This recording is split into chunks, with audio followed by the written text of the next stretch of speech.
निर्मितीसाठी pump storage धाटणीच्या प्रकल्पासाठी महाराष्ट्र शासन आणि NTPC, Welspun new energy, NHPC, renew hydro power, THDC India, Torrent power, Adani green energy या कंपन्यांशी महायुती सरकारने नुकतंच सामंजस्य करार केला.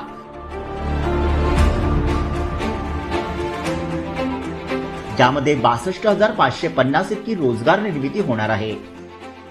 उपमुख्यमंत्री देवेंद्र फडणवीस यांच्या पुढाकाराने हे विक्रमी करार करण्यात आले असून त्यातून 35,240 मेगावॅट वीज निर्मिती होणार आहे.